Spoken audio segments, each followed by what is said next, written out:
Bringing greetings to all of you. Good evening from Anim Psychological Services. Good evening, Doc. Good evening, Prof. Good evening, everybody. Good evening, everybody. I hope you have had a good 1 week past, very exciting week, solving problems, overcoming difficulties, rising above your circumstances, and being on top of issues. I'm sure that is that has been your circumstances. Yes, for me. Good. Yes. Good. Very. Yes, Prof. Thank you for coming. And we start, it's 8 o'clock. And tonight, we want to relax with the ideas we have been exploring since last week and the week before concerning the church and things in the church that bring mental ill health or mental discomfort to members. So today we are going to unlearn some things, relearn and learn. And I hope to make it very conversational. I don't want it to be very a lecture thing. I want it to be very conversational, unscripted, because I have no scripts. So let God speak to us and let's speak with one another. Please, Joyce, kindly mute your mic and only disengage or engage when you want to share your thoughts. Raise your hand if you want to share something, and I'll allow you to share your thoughts. So where did we leave off last week? Where did we leave off? Somebody can remind us very fast.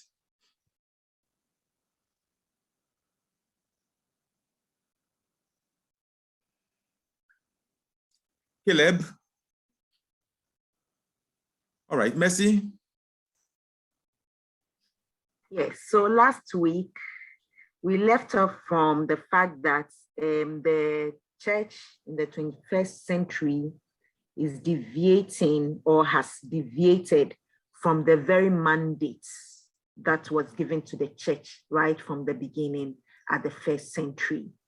And so we are being preoccupied with so many things beside the preaching of the good news. The work Jesus left for the church is to preach the gospel.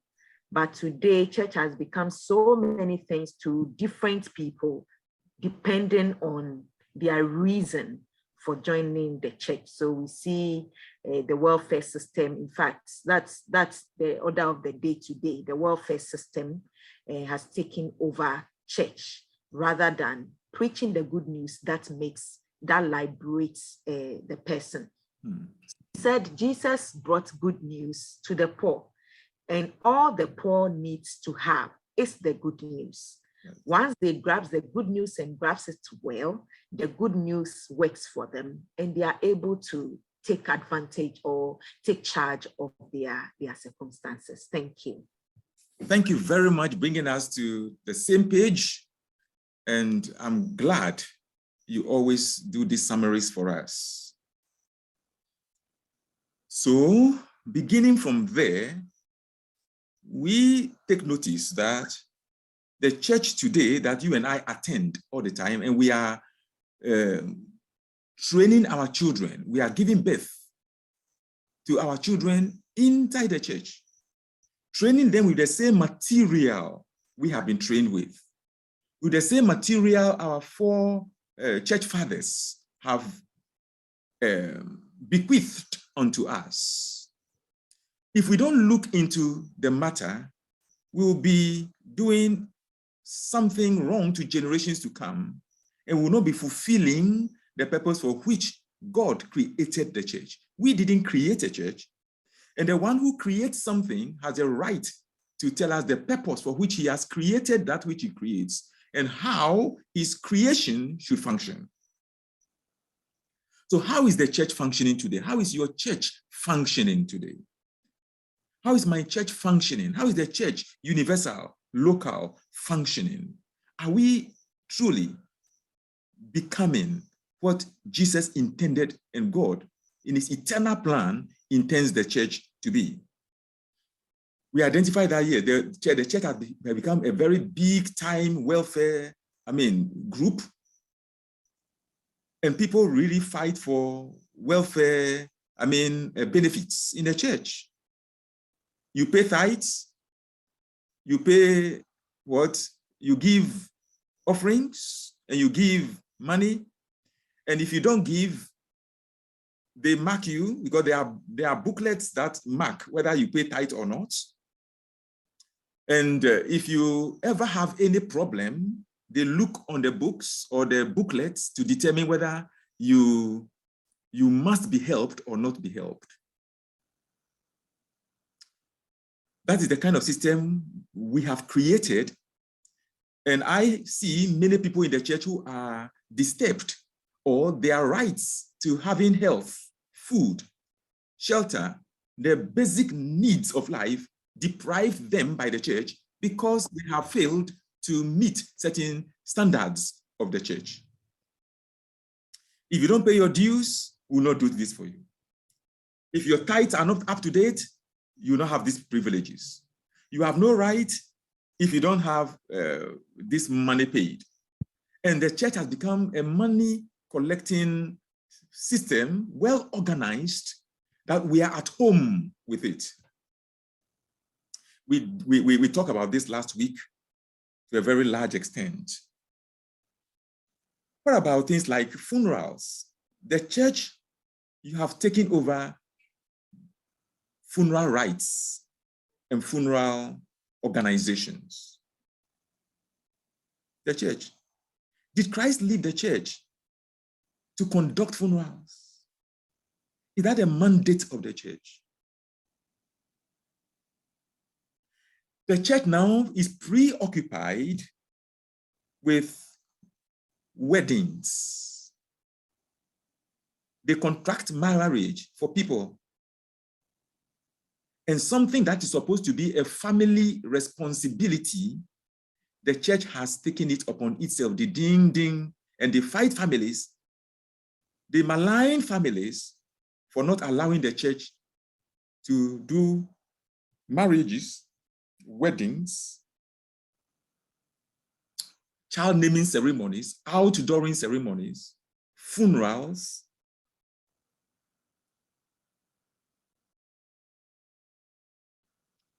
The church now engages in transport business, buying buses that run from Accra to Takoradi to Tamale. And there's a whole outfit that is responsible for this. And people fight over the monies, whether the driver is working, the mate is not working, whether church members should drive the car or don't drive the car. This is what the church is preoccupied with. The church is so concerned about other systems that are supposed to be the mandate of families and civil society and governments. The church now takes funeral policies and does funeral policies for its members, or they sign agreement with banks on behalf of its members to do funeral policies.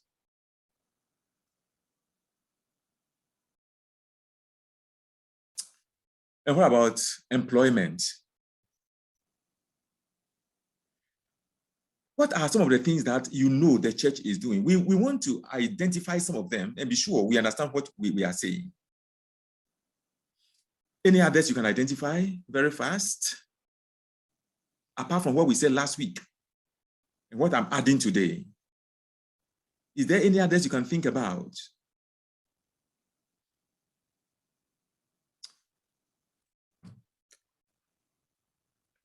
All right. Let's see. We said Jesus gave the church a mission. and he commissioned the church. So we called it the Great Commission. We explained this last 2 weeks, but I'll come back to it. But let's see that the commission of the church is the same as the commission of Jesus himself. Whatever he asked the church to do, he himself did it and does it. So Jesus began to preach, saying, repent. Why? Because the kingdom of heaven has arrived. What has arrived? The kingdom of heaven. So they must change their minds. Humans should change their ways, change their culture, because what is missing in the heart, in the lives of humanity is a kingdom mentality, dominion, kingship dominion.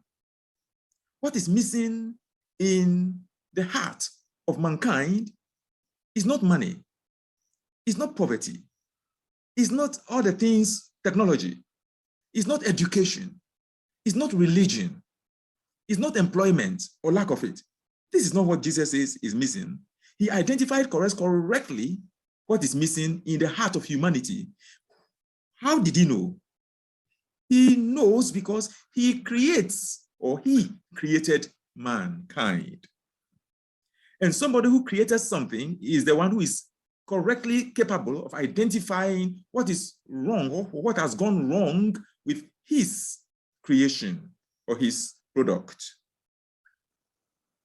So he said, I have brought it back, the kingdom, that which is missing in your mentality. It's supposed to be your culture, and you have lost it. So I have brought it back. And he said he began to preach this, meaning that he's going to continue, because once you begin something, you will continue what you began, and you finish what you have begun. I hope we all know that. If you begin a building project, you know you continue the building project and you finish it. That is your expectation.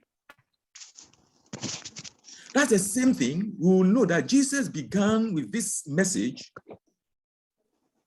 and he continued with the message and he ended, and he called that good news. Why did he call it good news?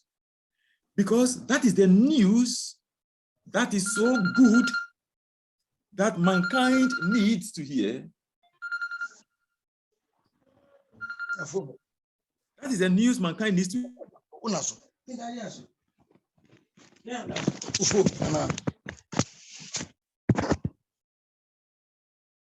Thunder, kindly mute the mic, okay?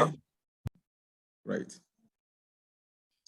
So if you go to Matthew, I'm going to walk you through just a bit. Have we done that walk through already? Have we done that walk through already to see what Jesus preached?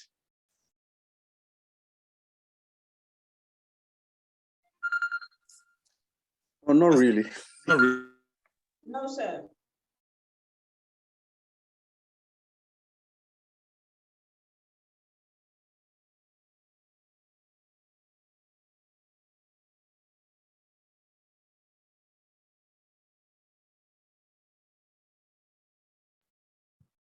Dr. Anim, please, you are muted.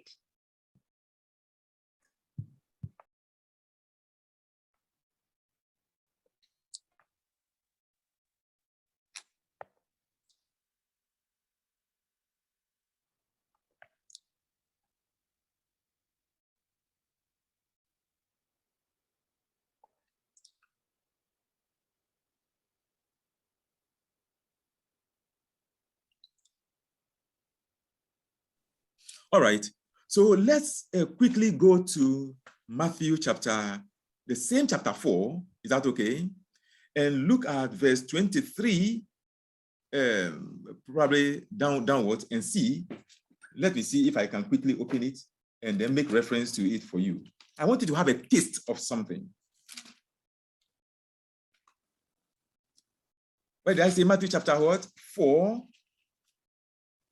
And if you read from verse 23, my NIV says, Jesus went throughout Galilee, teaching in their synagogues, preaching the good news of the kingdom, and healing every disease and sickness among the people. Now, you see, let's not read so fast, read slowly. And he said, he went throughout Galilee. Galilee was the beginning point of his ministry, earthly ministry.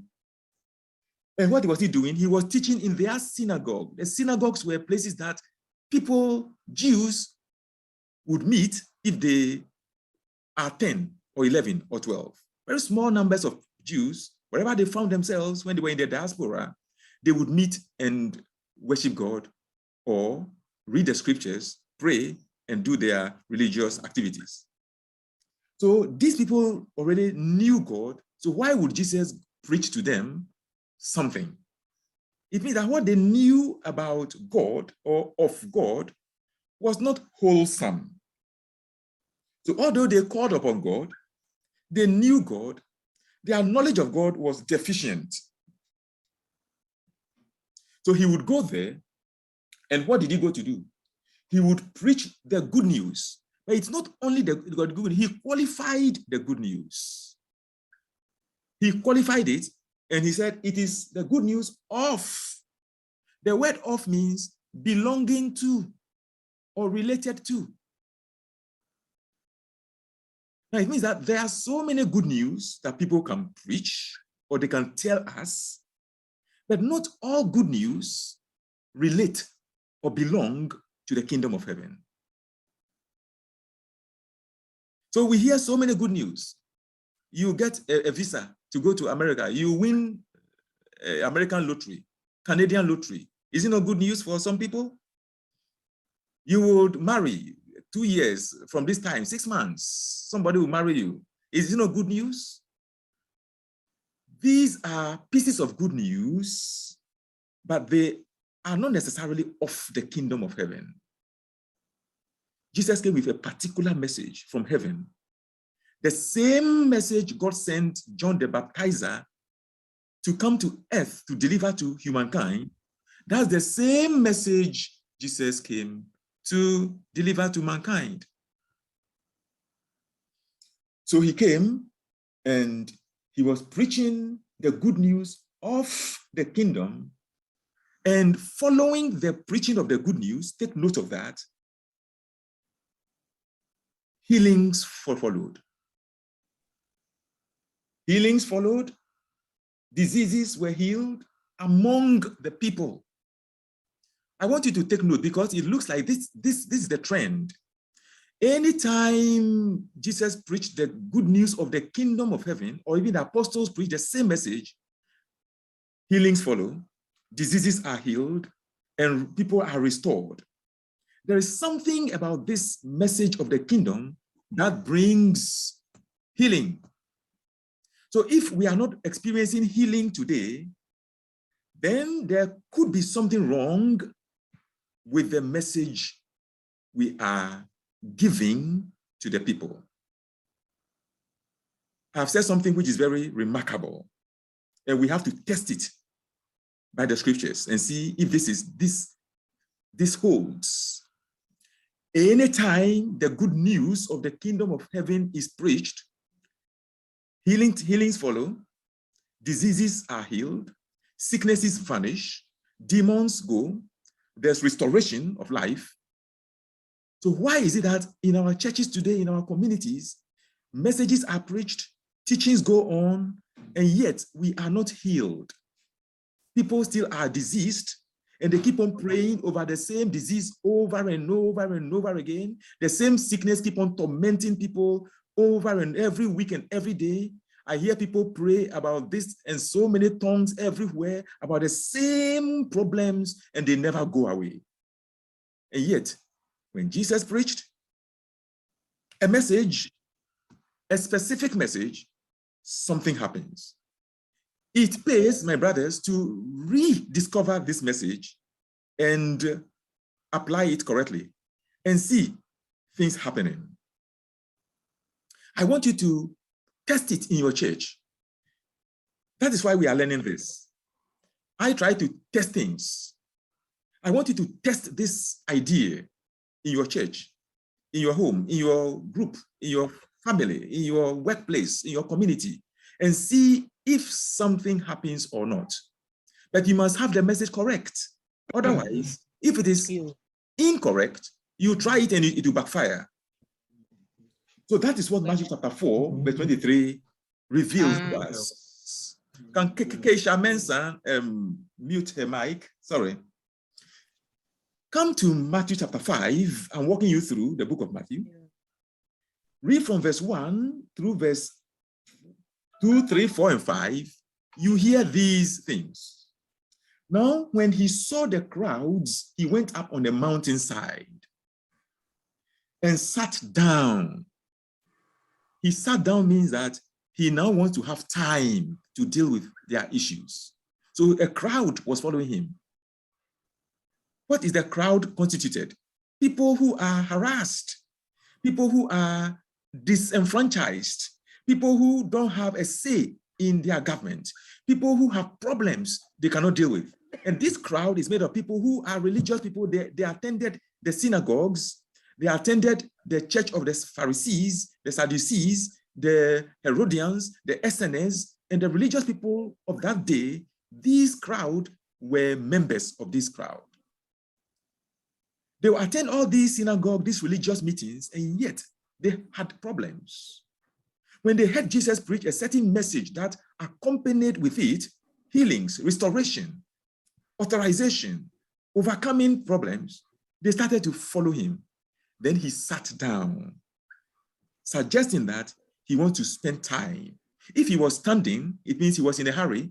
If he was walking, he didn't have time to spend. But to sit down suggests that he wanted to spend time and teach them something. What he would teach them would be very important. And what did he start teaching them? From verse 3, his disciples also came to him, and he began to teach them, saying. Now, take note of the word saying. Saying are idioms or proverbs or short statements that are loaded with truth and with wisdom that can transform lives. All of us have sayings in our cultures. A lot of sayings.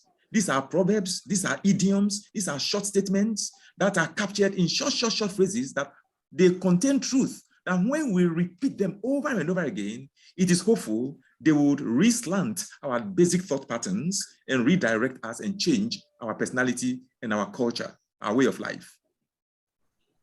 So we have a saying in Akan, Aboa onidrian, onyamino opranihu. Is it correct? Yeah. It's a saying. And we can make a whole life out of this saying. Can somebody give me another saying in our local languages? Anybody?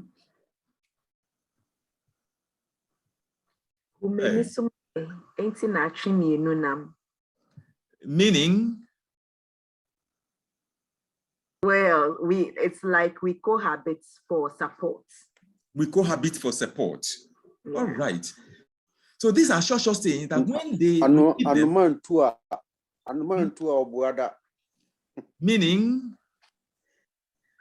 meaning if you don't work, you go hungry. All right. You see, when you repeat these slogans, these sayings, these proverbs, short, they are loaded with wisdom that can transform life. We make life out of them. So look at what Jesus was saying. Blessed are the poor in spirit, for this is the kingdom of heaven.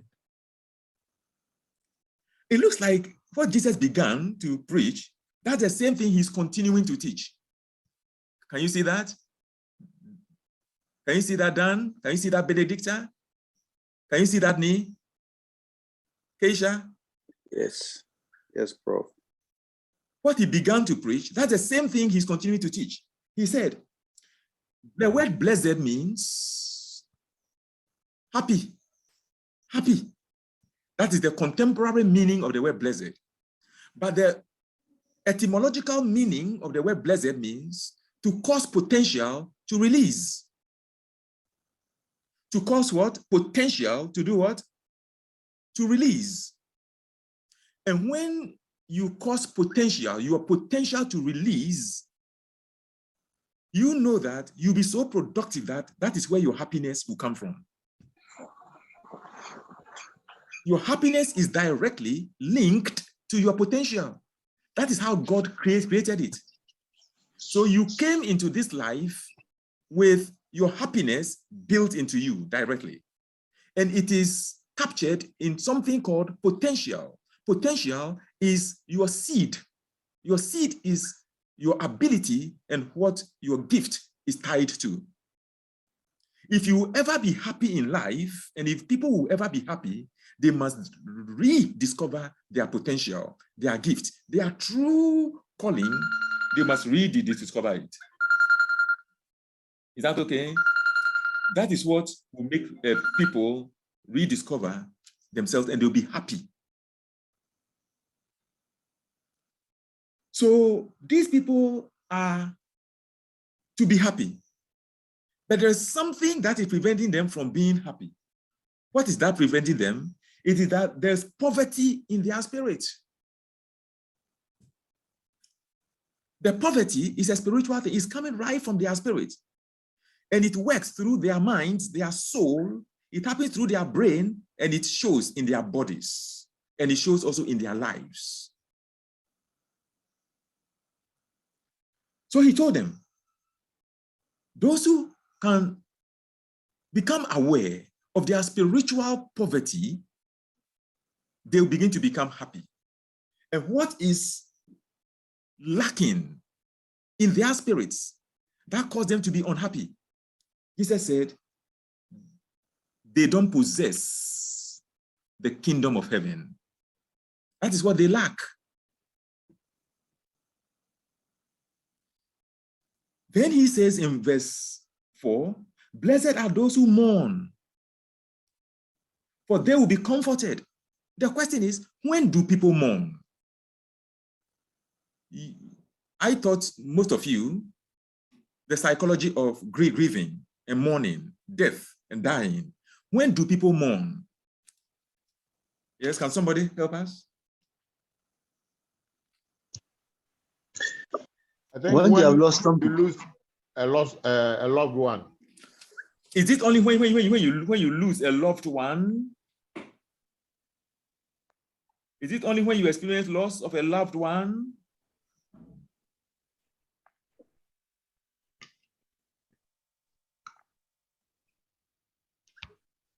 Oh. Is that only when you lose a loved one?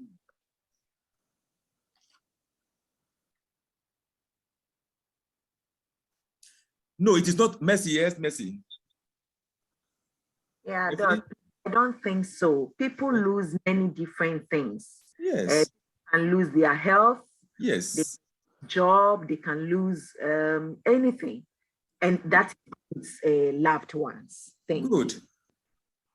So when you lose something you love, when you lose something you are attached to, when you lose something you depend on, when you lose something you treasure, when you lose something that is very important, you value, that which you have lost, whether it's a person or a thing, will create some vacuum in your heart. That vacuum left in your heart, we refer to it as loneliness, isn't it? Some other week past. But it creates also a mournful heart. You mourn. So we mourn losses.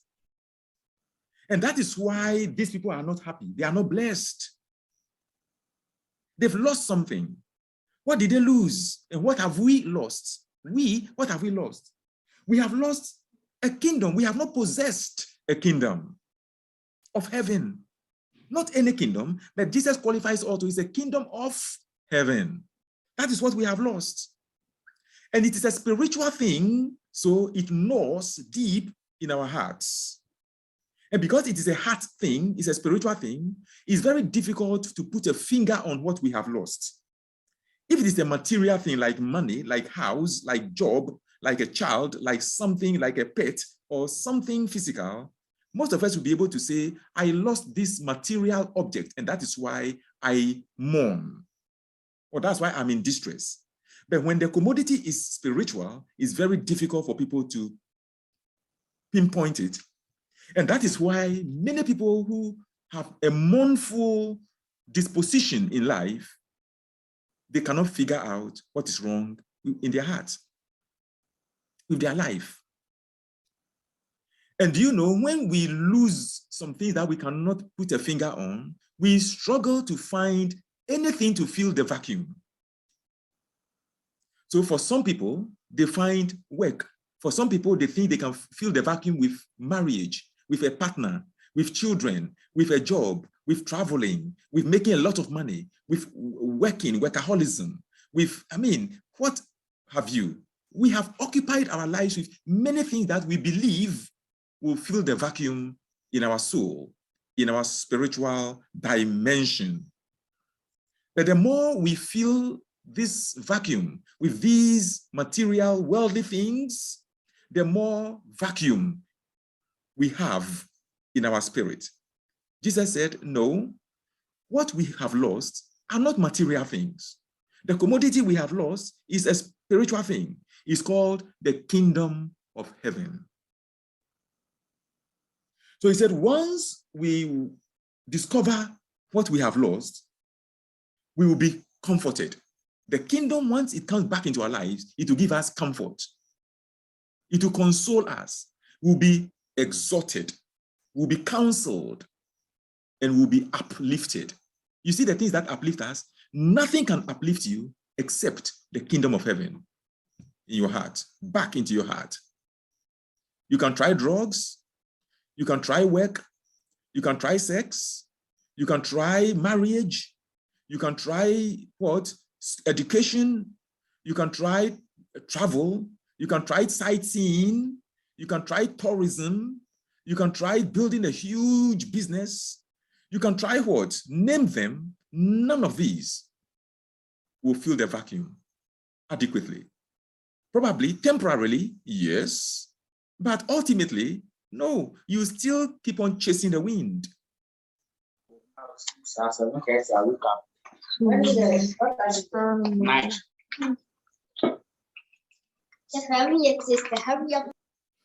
So, Jesus said, blessed are the meek, for they will inherit the earth. Now, you see the earth there. The earth is the territory that God originally gave to mankind, Adam, and all of us. And because we have separated from God, our source, we also separated from the earth. But I tell you, the earth is one of our sources that will support our life. Most of us want to escape the earth. Have you people realized that? That most of us are not happy on earth. We are dissatisfied with the earth. Most of us are fed up with the earth. We are fed up with life. We want to commit suicide. Most of us are committing slow motion suicide because we are fed up with the earth. The same earth that we must have complete control over, the earth is killing us and we cannot do anything about it. So we want to escape the earth. And do you know what we are using to escape the earth? We are trying religion. We are asking religion to help us to escape the earth. So religion promises us an escape latch, giving us many, many sermons, many Bible lessons, many promises of heaven, and many songs, hymns, and spiritual songs that promises us an escape from the earth. So most of us have become glued to religion. And the more we pursue religion, the more the vacuum is even enlarged, created deep in our hearts. Jesus said, our inheritance is the earth. That makes us kings on the earth. That is our territory. That is our domain over which we exercise dominion. And anybody who desires to recapture this dominion mandate on earth and want to stay glued to the earth, find some kind of happiness, joy, blessedness once again. Everything that is created is supposed to stick or stay with its source of creation for it to survive. So we are told that trees survive only by staying or getting rooted in the soil from which they came. You know, trees are created from the soil. They are created from the soil, from the ground. Grass must stay fresh if it wants to live long and beautify the world by staying close to the earth, soil. What about birds that fly? If they will be happy, birds are very happy when they fly and they feel fulfilled in flying. The only bird which is not happy is the one you have caged in your house. Reverend Tando, Keisha, the only bird I know which is not happy is the one you have put in a cage and you keep on feeding it the food you eat in your house. That bird is very miserable. But the ones that are free in their natural habitat, they are so happy because built into birds is flight, and nothing should impose any limitations on flying. And what about fish in water? Remove fish from the water, and we know that fish will struggle on the sand to death unless it regains access to water. The same thing is with mankind. What is our source? Our source is twofold. One, spiritual, God, and two, earth, the ground. So for us to function very well and mentally sound, emotionally stable, and spiritually okay, productive and happy, we must be connected, glued, attached to our sources. One, God, and two, the earth. So anybody who wants to escape the earth never finds happiness in their hearts. Check and see. So those of us who are taught to find an escape from the earth by whatever means, most of us are using various means of escape. Some of us are drinking, smoking, using work, and traveling, using education, or hiding behind some activity into which we become so engrossed, hoping that these will free us and make us happy people. Who can tell me that these have made you happy up until today? None of us. It means that is not a solution to our spiritual hunger. So Jesus spent a lot of time teaching about the kingdom of heaven in chapter 5 of Matthew, chapter 6, and chapter 7. In chapter 6, for example, verse 33, you know that passage very well. He taught them this. He said, but seek first his kingdom and his righteousness, and all these things will be given to you as well. What was he saying? Seek first the kingdom of heaven and God's righteousness. Why did Jesus say this? He saw that what men were seeking were not the answers to their loneliness, the vacuums in their hearts, and their mournful conditions. What were men seeking? They were seeking, from verse 25, from verse 24, serving God and money. Then they are always worried about life. So he told them, I tell you, do not worry about your life, what you will eat or drink, about your body or what you will wear. Is life not more than food, and the body important than clothing? Tell me why you go to work every day. Tell me, is it not because of food? Is it not because of clothing? Is it not because of what you will, where you sleep and what you drive?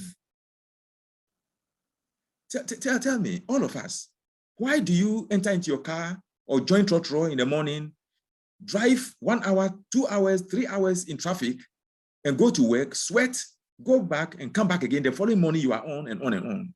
Why? Is it the money? Immediately you think it's the money, but ultimately it is not money you are looking for. It is food, clothing, shelter, what to drive, what to wear.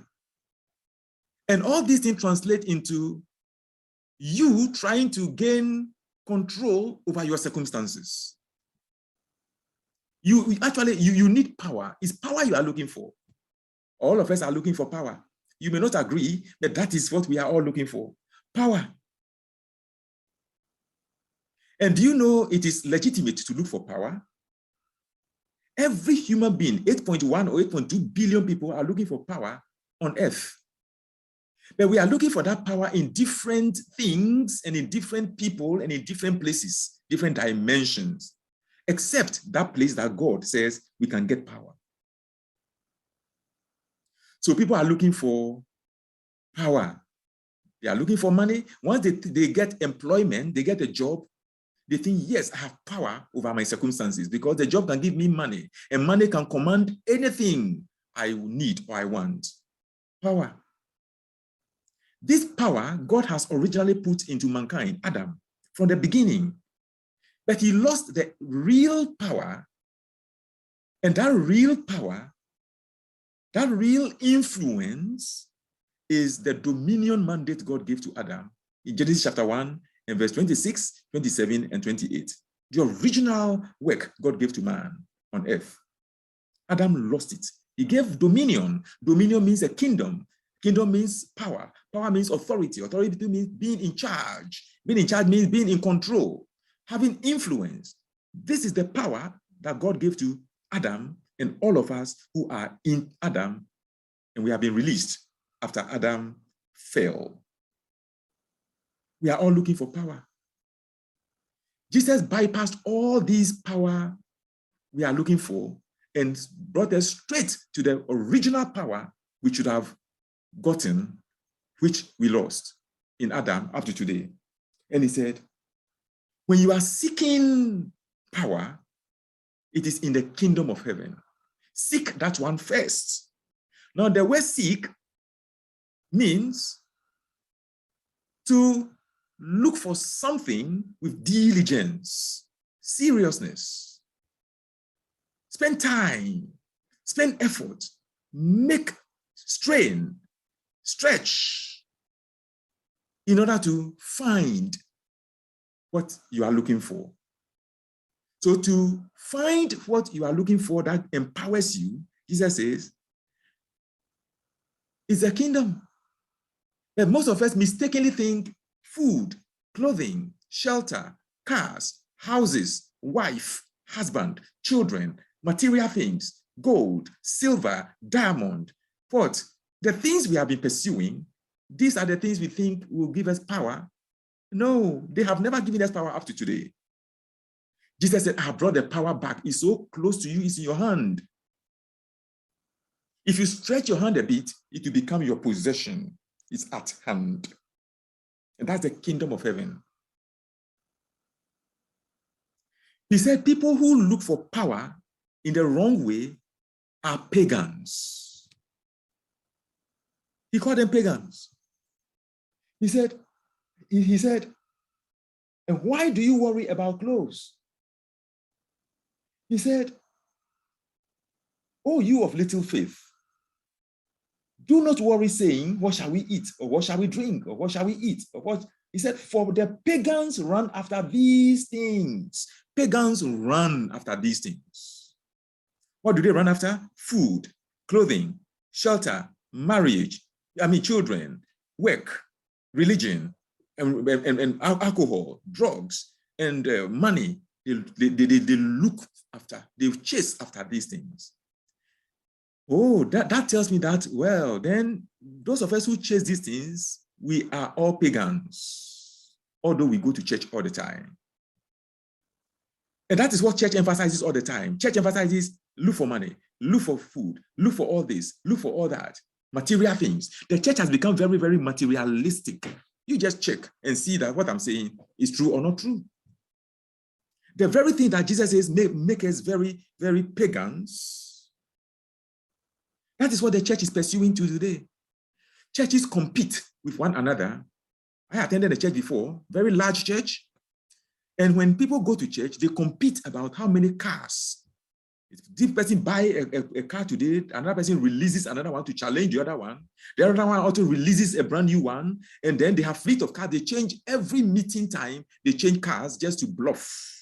And this is happening in a church. People form cohorts, groups in a church, and then they despise others. This is a rich people's group.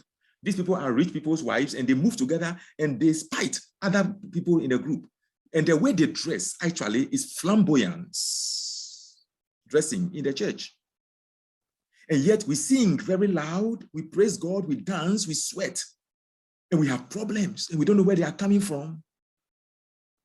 And we compete in these material things. Jesus calls us what? Pagans. Pagans in church. And yet we are the same people who said pagans are people who are idol worshippers and we must go and preach to them.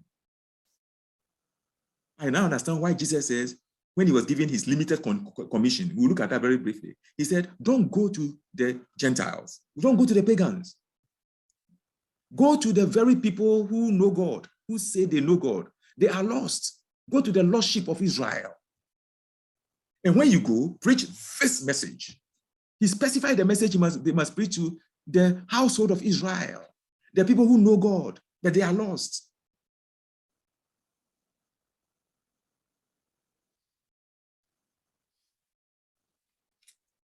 That is what Matthew chapter 6, verse 33 can teach us. He says, what we are pursuing, we are having it wrong. Let's pursue, let's seek first. First means fundamental, basic, primary, the most important thing. Let's look for these important things first. This is the principal thing that we must be pursuing, the kingdom of heaven. Not clothing, not shoes, not necklaces, and changing shoes differently at different occasions. And yet, we are not happy people. If we are happy, the happy is very false. False happiness. We are not truly happy people.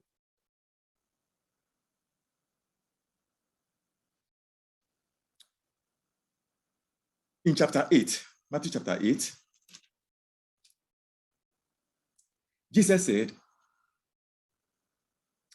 if you read from verse 10, when Jesus heard this, he was astonished and said to those following him, I tell you the truth, I have not found anyone in Israel with such great faith.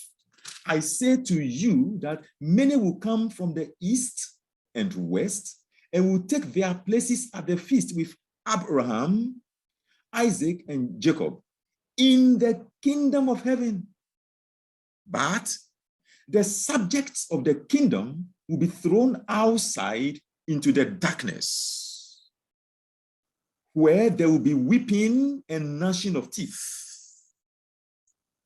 Don't think this is a prophetic thing that is far away from happening to us right now. It's happening right now. It has been happening since Jesus spoke it. What is he saying? He said there are some people who have lost the kingdom of heaven and they are going around everywhere looking for everything to fill the vacuum that is in their hearts. And they are in darkness. They are gnashing their teeth. Gnashing their teeth means they are in pain, mental pain, emotional pain, spiritual pain. Something is gnawing at their spirit, painful, but they cannot put a finger on it. And to salvage themselves, they are going about so many things. He said, no, they have missed it. There are some, and these are people who are sons of Abraham. Sons of Abraham means what? They are of a stock of Israel.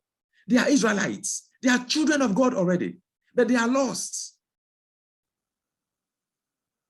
Then he said, there are some people who have discovered the kingdom of heaven, and they are coming from the east. They are coming from the north. They are coming from the south and west. And they will come and have the faith of Abraham about the kingdom, and they will enjoy the kingdom. And those children of the kingdom will be cast out into darkness. Darkness means ignorance. One word for darkness is what? Ignorance. Another word for darkness is disease, rancor. I understand why among children of God today, we are in darkness. We lack a lot of knowledge. Our knowledge is deficient. Our knowledge is insufficient, inadequate to help us deal with issues. We are still having trouble with disease and illness and poverty among children of God, when we are supposed to be up and doing, so we can be examples for people who are Gentiles, or they are pagans, or they don't know God. They rather are finding their way into the kingdom. It means they are gaining authority over the earth, power, influence, and control that we should rather be having. So Jesus said, people are finding their way into the kingdom of heaven in Matthew chapter 8. You see that he's mentioning kingdom of heaven right away there. Now I move you very quickly to Matthew chapter 9. Consider verse 35 and check down there what he's teaching. He says from verse 35, Jesus went through all the towns and villages, teaching in their synagogues. I told you what a synagogue is, that religious people are there. Okay. Preaching the good news of the kingdom and healing every disease and sickness.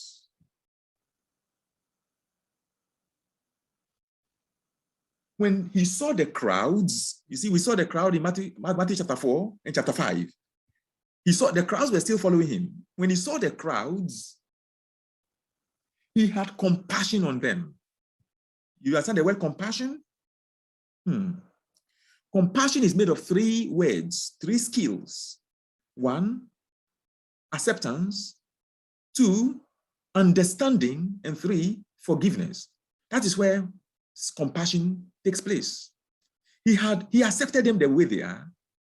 He understood their situations, where they are coming from, and who is molesting them, who has brought them to this state of deplorable conditions. Jesus understood them, and he has forgiven them. He will give them something in support of their lives. He will not punish them. He's going to give them something to support them so they don't die and they don't, fade away.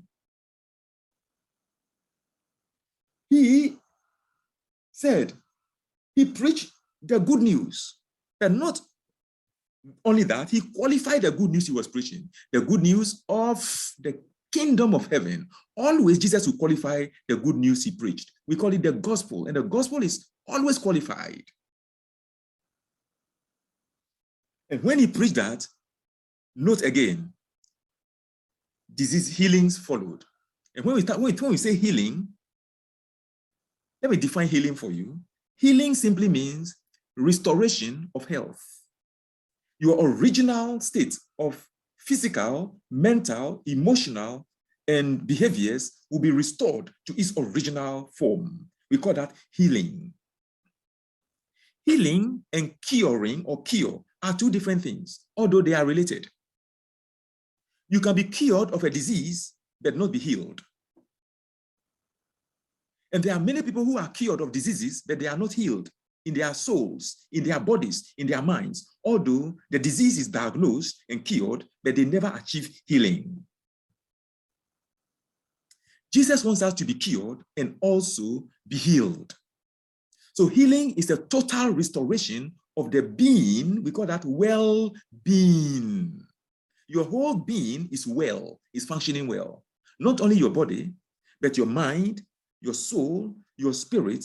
We call that entire restoration of every dimension of your human personality. We call that healing. I now understand why many people are in the church, they go to hospitals, they get treated for whatever communicable or non-communicable infectious diseases, and most of them are still limping in their bodies, in their spirits, and they still have disease, they still have malaise, and they still have discomfort and distress in their lives.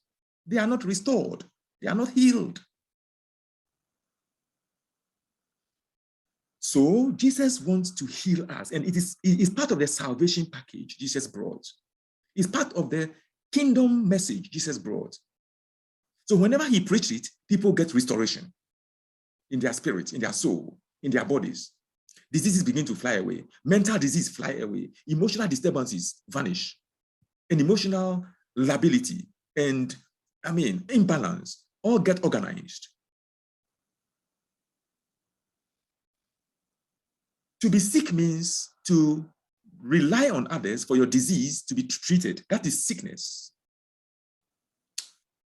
When you are ill, it means that you feel that your disease is having a toll on you. It doesn't make you feel well. That's illness. So there is a nuance of difference between disease, illness, and sickness. So most of the time, they separate them in scripture or even in our psychological practice or medical practice. Now, why did he heal the diseases and so on? When he saw the crowds, he had compassion on them. Why did he have compassion? Because they were harassed and helpless. I want you to take note of these two words. The reason they were having problems in life, moving from religion to religion, moving from work to work, not satisfied with themselves, changing clothing, changing cars, changing buildings, moving, thinking that if they travel, they'll find greener pasture somewhere, and they are never stable. The reason is that these people in the crowds who were looking for Jesus, they were harassed. Who harassed them? Somebody harassed them. Who harassed them? People are harassed, and you are harassed when an authority who is over you does not make life easy for you. That's harassment. So when somebody else puts demands or pressure on you, you are not built for or you cannot handle. When you have work overload, when you have demands on the job that take a toll on you, it's part of harassment. When people are making demands on you, you cannot meet, it's harassment. When people are embarrassing you with job you cannot do, or they are stretching you about pressure or demanding things on you, you cannot meet, you cannot pay your bills, that's harassment. You cannot buy food to eat, that's harassment. You cannot have your bills paid or clothing or pay your children fees or find a decent place to live. You are harassed, and people are harassed every day in our communities, in our churches, and so on. What is the church doing about this harassed people?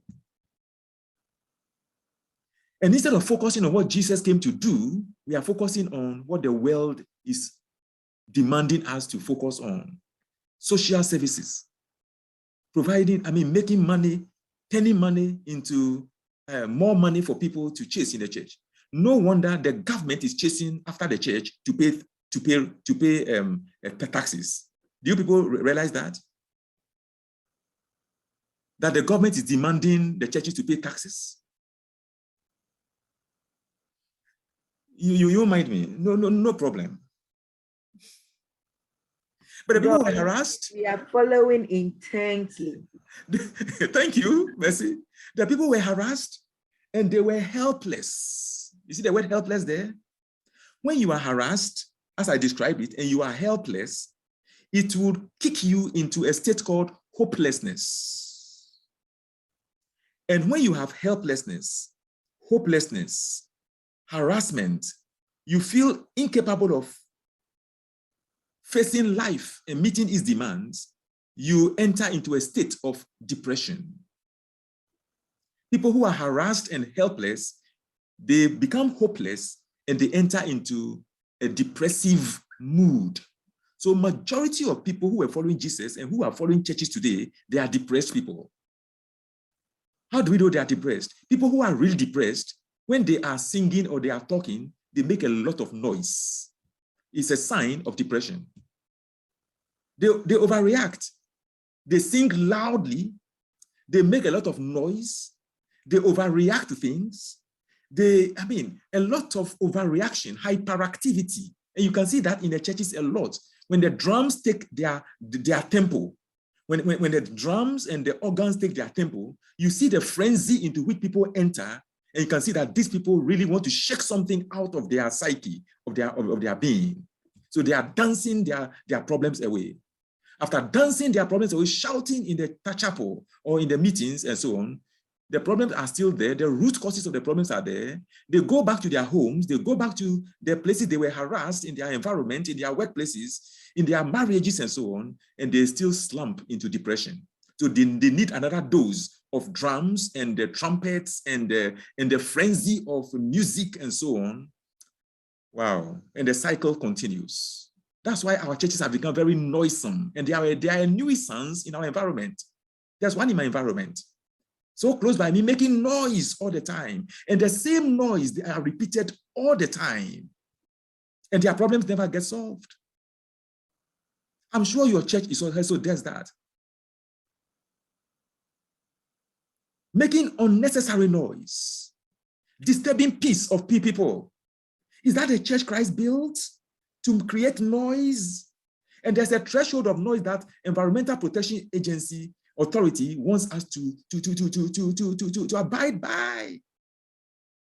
Noise comes from church buildings and from instruments, and we think we are okay. Is that how Christ, can you imagine Christ dancing the way we dance? Can you imagine that? I know you have questions over this, but I am questioning these things very seriously because they don't solve any problems. Can we be sober a bit, sobriety, and reflect and do introspection and be peaceful people and be problem solvers and not massage problems and numb our feelings with noise making?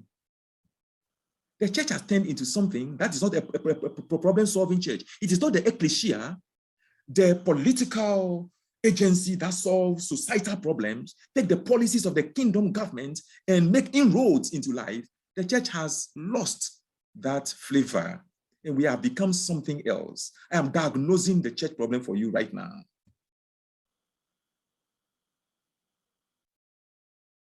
So in Matthew chapter 9, you can see Jesus diagnosing our problems. He said, what solves it is the kingdom of heaven. Go to chapter 10 with me, chapter 10, verse 1 through 7, and I read quickly.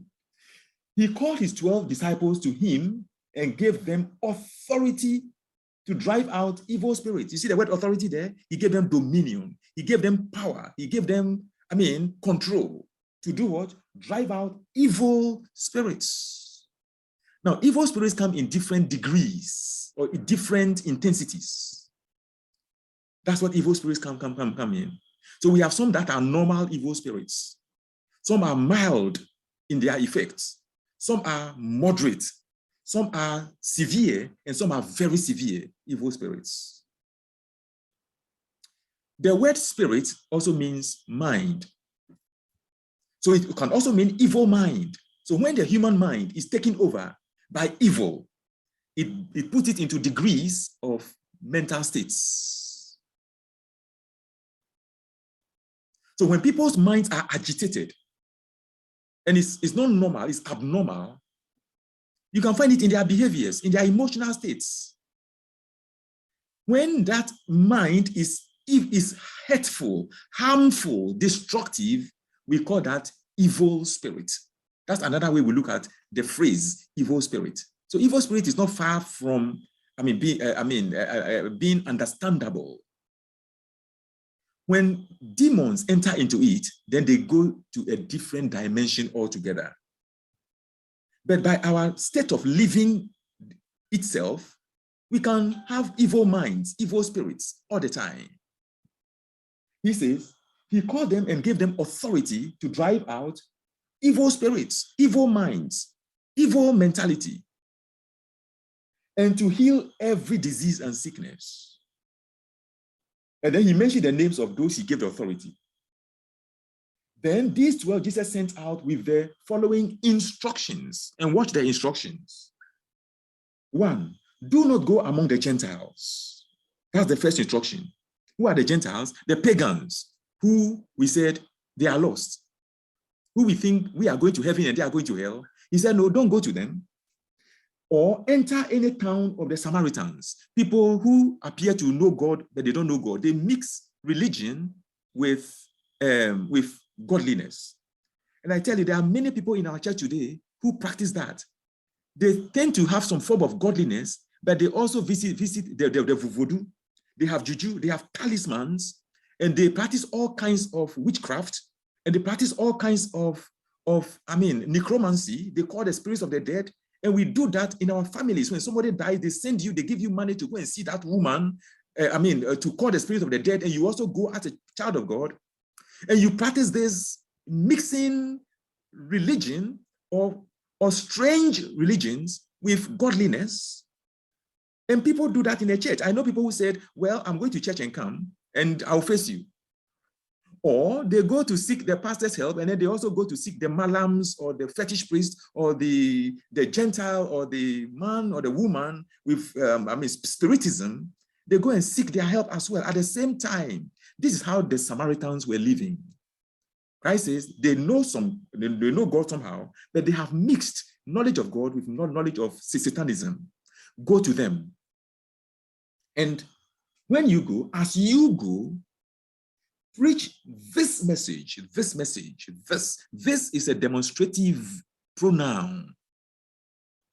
He specified the message. What's the message? The kingdom of heaven is at hand, is near. Go and preach this one. And when you preach, he commanded them, heal the sick, raise the dead, cleanse the lepers, drive out demons. Freely you have received and freely you have given. This is what you should do. And every village you enter, he said, enter into village, search a worthy person, somebody whose heart is open and will welcome you. You want to listen to this message and give it to them and give them the accompaniments, the benefits of the kingdom. This is what the church should be doing. Making inroads into areas in our communities where the message of the kingdom will become the means by which cities, communities, villages, churches, workplaces will be turned upside right, not upside down, upside right. That is what a little thing we can learn from Matthew chapter 10. Then you go to Matthew chapter 12 and you find something more interesting.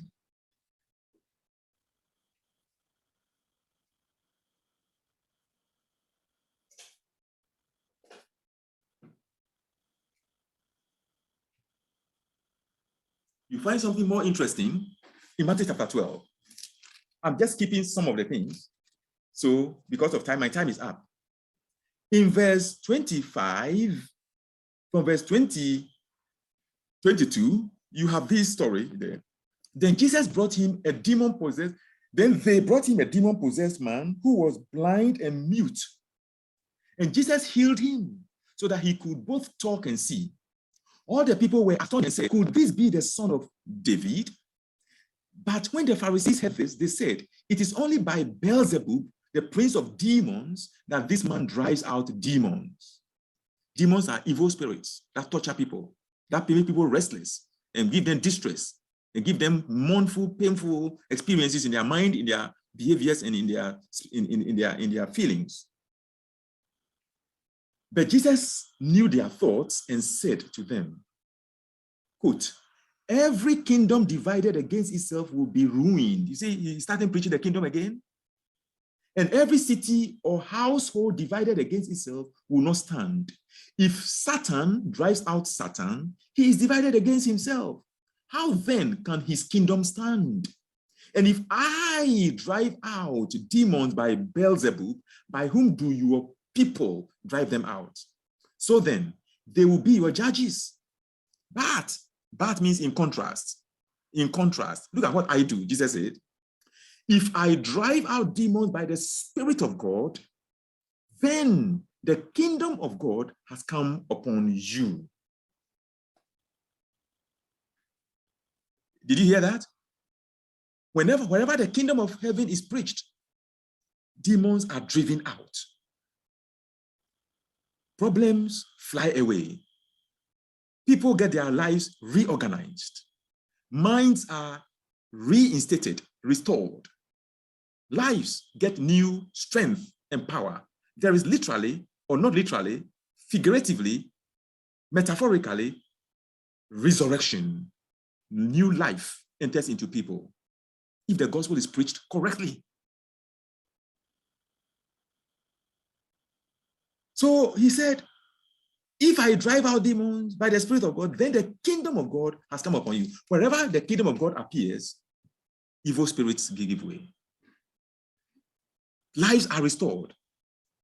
So the question is, why is it that in the churches today, in our communities, these things are not happening?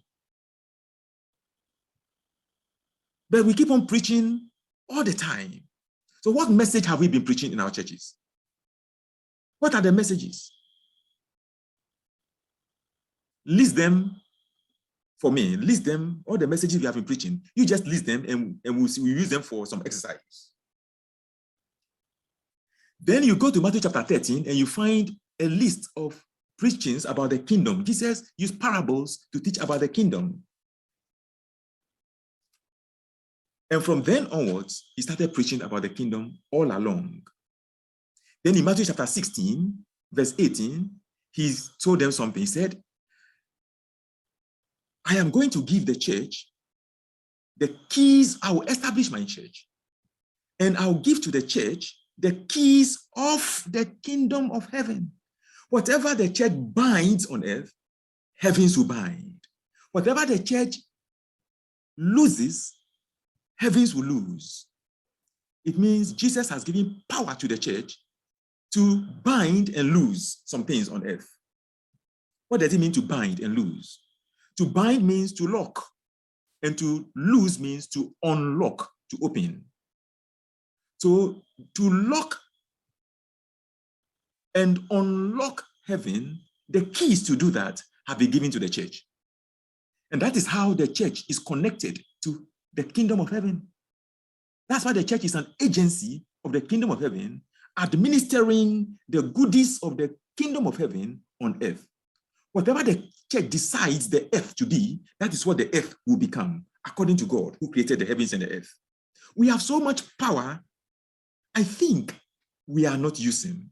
The power has been corrupted, it has been tainted, it has been diffused and diluted by the things we have not been asked to do, which we are doing.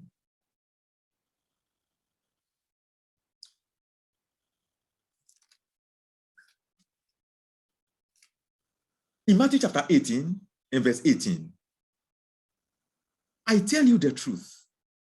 Whatever you bind on earth will be bound in heaven. Meaning whatever you lock on earth will be locked in heaven. It means the heavens are subject to the earth. That's how God made it. God makes the heavens to obey the voice of the earth and the voice of people in the church. Then he says, and whatever you lose on earth will be loosed in heaven. Whatever you permit on earth, heavens will permit. It means that whatever things we are experiencing on earth today, whether it's disease, coronavirus, flu, joblessness, hopelessness, depression, all kinds of things we are experiencing today, floods, tsunamis, I mean, the weather, the atmosphere, ozone layer depleting, soil destroying, we are destroying the earth. He said, we have permitted it. Not God, not Satan. The problem is man. We have permitted what is happening on earth. We are not using the keys of the kingdom to unlock heaven, to release on the earth what we want to see on the earth. What an awesome power God has given us. And we are not seeing it. We are refusing to see it, to use it.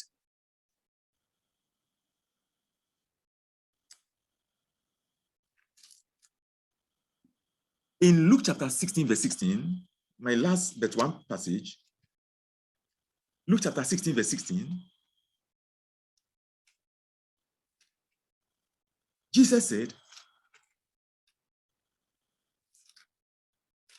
and I want to read that dito, so that we get the import. Now, he said, the law and the prophets were proclaimed until John. Since that time, the good news of the kingdom of God is being preached. And everyone is forcing his way into it. Now, did you hear the reading carefully? He said that since John the Baptist showed up on earth, the kingdom of heaven is being preached. It's the John the Baptist who started preaching the message of the kingdom. And men are forcing their way into the kingdom. The King James says, men of valor, or men of valor, take it by force. People are forcing their way into the kingdom because they have realized that that is the only thing that can free them. Today, nobody is forcing their way into the kingdom because we don't even hear about it. We know religion, and we are getting into religion. We are becoming members of religious organizations, social organizations. But the kingdom is not a religion. It is a government institution. And governments have no members. It's only religions that have members. Government have citizens. So he says, since the message of the kingdom of heaven has been preached, starting from John the Baptist, people struggle. They try to force their way into it. And it's only men who are courageous, who can leave religion, leave their backgrounds, and grab and take hold of the kingdom of heaven and make life with this new ideology, which is not new. It is old since Adam, but we have lost it. But Christ came to restore it to us.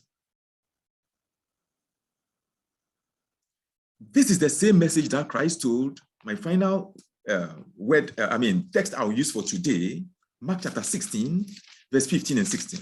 That's the same thing Christ is saying in Mark chapter 16, verse 15 and 16. The mandate he gave to the church. He said this, that he said to them, go into all the world and preach the good news to all creation. Whosoever believes and is baptized will be saved. But whoever does not believe will be condemned. And these signs will accompany those who believe. In my name, they will drive out demons. They will speak in new tongues. They will pick up snakes with their hands, and they will drink deadly poison. It will not hurt them at all.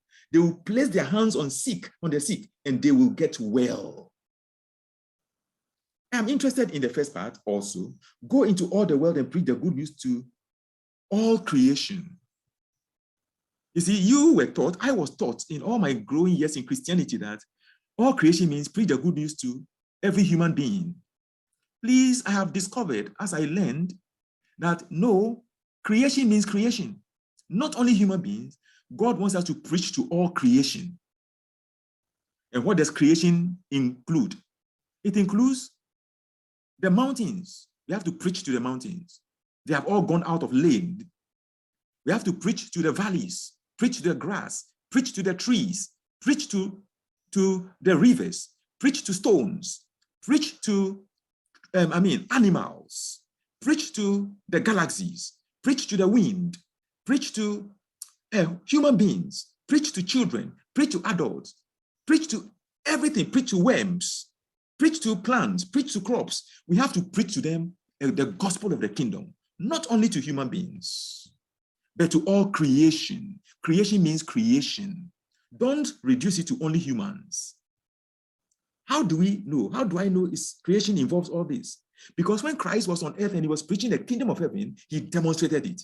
He spoke to trees and trees responded. He spoke to the sea and the sea responded. He spoke to the wind and the wind responded. He spoke to animals responded. He spoke to the dumb and they responded. He spoke to the dead and they resurrected. He spoke to, mountains. So you see, Christ spoke to all creation. And that is the mandate he has given to us. He said, when you go, preach the message of the gospel of the kingdom of God and do what? Preach to all creation, because creation is groaning, suffering, because mankind has subjected all creation to suffering. So they also need to hear the gospel. What is the details of this thing called the gospel of the kingdom of heaven? If I have time, another time, I will expose you to the details, step by step, of what the kingdom of heaven really, really, really entails. And you know that it is right in your palm, within your reach. It is within you, and you have access to it. Thank you very much for coming over tonight.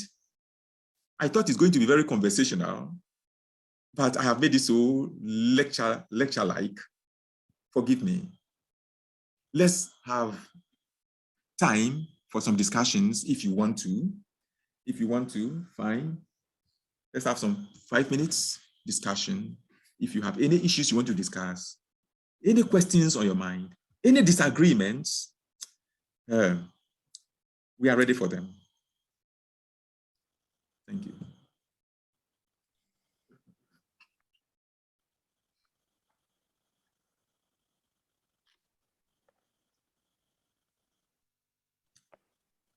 Hello, Dr. Anim. Good evening. Yes, Benedicta, good evening. Is there, you spoke about the kingdom of God. Will you be treating that next week? If God wills, we may continue to look at the specifics of what makes a kingdom, and what the details are, and why it has the power it has. We may want to consider that. It's not bad going to that. Yes, I'll be grateful if you can enlighten us a bit. Thank you, sir. Thank you. Neodate, if you want to do a submission, raise your hand. Neodate, your hand up. Yes, Prof. Yeah, I think that this presentation is loaded. So maybe some of the reservations I have maybe they come clear when you go to the specifics. But I'm trying to find in my mind as you go through the lecture whether there is any organization today that seem to be doing this Great Commission. And what comes to my mind is the Jehovah's Witness group. I know they go around and preach the good news of the kingdom. They talk about the kingdom and the people who inherit the earth and all that. But I don't see miracles happening alongside their teaching. I don't see diseases, sicknesses being healed and so forth and so on. So it therefore comes to me that there must be something wrong with the message they are delivering or something. So exactly. I wish that, yeah. Oh, okay. So exactly. That would be, I wish that, I wish to know what's wrong with the message they are giving and what are the specifics of the message that we should be delivering in order to see miracles and so forth and so on. And what are we missing? What is it missing in our life that, cannot help us or cannot, empower us to be able to heal sicknesses and so forth and so on. So maybe you can throw a little light, and then when we come next week, we'll see. Thank you. All right, thank you very much, Nee. Don't be enthused about miracles happening. Don't preach the kingdom of heaven because you want miracles to happen. No. But what you call miracles to God are not miracles. What we consider as miracles on earth to God are not miracles. Miracles, they are events, they are things that happen the way heaven operates. Is usual to God. We call them spiritual laws or spirit laws. In heaven, spirit laws operate. On earth, spiritual laws operate. On earth also, we have natural laws that operate. And we have spiritual, natural laws that operate. And we also have natural, spiritual laws that could operate. So there are dimensions of laws that we are dealing with. When the laws of heaven are released and come into contact with the natural laws on earth give way to heavenly functioning. You call that miracle, but that is not miracle to God. Is that okay? And for your information, miracles happen every day. The birth of a baby is a miracle. If you don't see that as a miracle and you want to see something else, you have lost the point.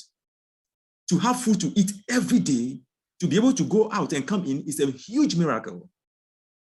If you know the amount of forces that come against you. Even to wake from bed. Yes, to wake up from bed is a whole miracle. That nobody told you it's a miracle, so you don't see it as miracle because there are things that happen every day, so you take it for granted. They have become natural occurrences. But when something interrupts these natural occurrences, then you see that something strange has happened. So you call it as a miracle. No, the natural flow of life is a miracle in itself. Yes. I hope you are following. So yes, we have to even get to the roots of what this thing called miracle is, that we all miss again. The life itself is a miracle. Getting up, eating every day. Why the wind has not destroyed you, and you are able to go out and come in. What has given way? If I tell you the things that are happening in the atmosphere, I tell you, it just takes a miracle for you to go out and come in. Every day for 70 years before you die. A whole miracle is happening. But it seems like a natural flow of things, so you don't see it as a miracle. You see? So, that is one part of your question. The other part is to really know that the kingdom of heaven message is not what many people are preaching. The Jehovah's Witnesses you have mentioned, I don't want to go into all those things, but I'm not here to talk about any religion. I'm being very global and I'm looking at the system and not a particular group. If we are all doing the correct things, including that sect, we will be seeing the thing Jesus says. We will see. Lives will be restored. I see a lot of them in my clinic all the time. They have difficulties, problems. I mean, mental issues. I mean, work-related problems, marriage difficulties. How you okay? They all have them. All of us have them. I have my own. So then what is wrong? Something is wrong with us because we are not applying this message and the powers God says it comes with. We'll look at some details and I tell you, you will know that we are scratching the surface all this while. We are scratching the surface. Is that helpful, Nee? Prof, thank you very much. Mercy, you wanted to say something? Yeah, I lowered my hand because I actually asked the question I wanted to ask. So as you were speaking, I was just envisioning the various sects and thought that, yeah, Jehovah's Witnesses, they seem to have it, even the way they name their church, Kingdom Hall. And they don't seem to make those kind of loud noises. And I think many of their teachings is centered on how to go out and reach out, you know. So I was just wondering what could be wrong there. And that's why they are also not exhibiting or exuding so much power. Well, but as you rightly said, we are still learning and we'll get deeper into some of these. Yeah. The other one is on a lighter note. You said we have dual sources, okay? And one of our sources is earth, but we are trying to escape the earth. And then I thought, well, one of our sources is also heaven. So if there is so much peace and order and all of that in heaven, then we should escape there. All right. It's really on a lighter note. It has enlightened us. All right. You have a point there, but unfortunately, God told you in Psalm 115, verse 15, 16, and 17 that the heavens belong to the Lord, but the earth he has given to mankind, the children of men. So he said, I occupy heaven, I rule heaven, I dominate heaven. I don't want my children to come and compete with me in heaven. I want to give them a territory far away from heaven, a physical territory, and give them a physical body so they can rule on earth on my behalf. They represent me. So they are called regent kings. That is God's plan, please. That's God's ultimate plan. And he will not change that plan. He won't change it. As if I know God's mind. God will not change that plan.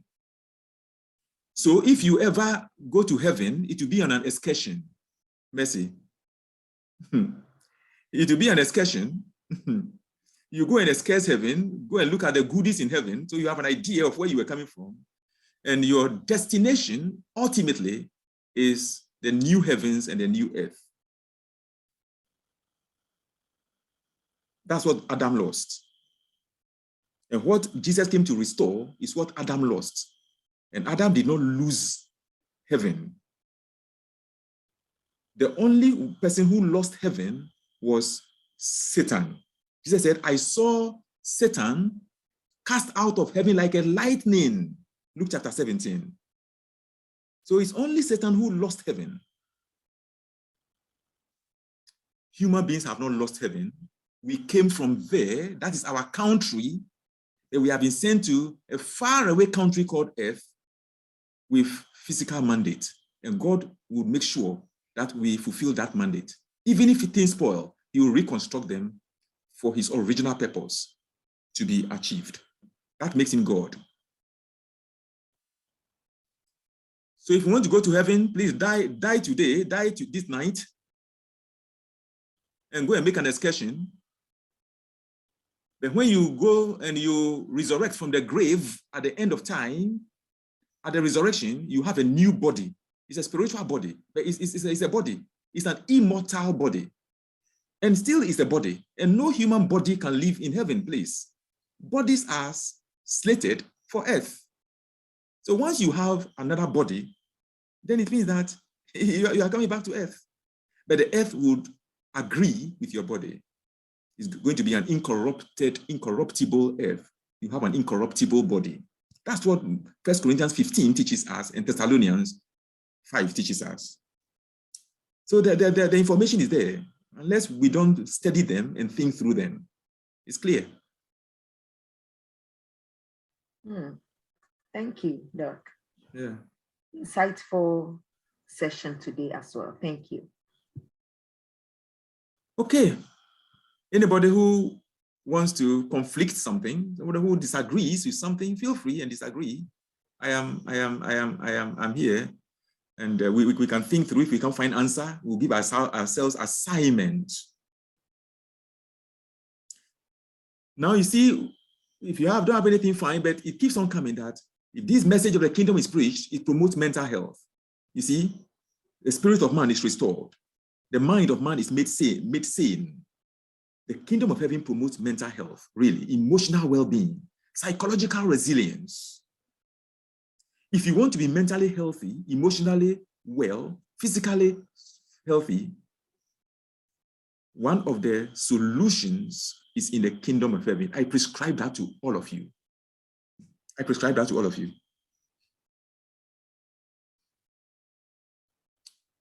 Thank you so much. Good night. Sleep well. And God be with you. Do not be afraid. Believe in God and believe also in me. For my Father wills that the kingdom be yours. Fear not, little flock. For it is the Father's pleasure that the kingdom be yours. It is the Father's pleasure to give you his kingdom. So do not be afraid. When you have the kingdom, it dispels fear. Thank you so much and good night to everyone. Bye-bye. Thank you, Prof. Bye. Good night. And good night to everyone. Good night. Nice week. Good night, Doc. Yeah, good night. Good night. Bye-bye. Good night, Bye. all. Bye. Bye.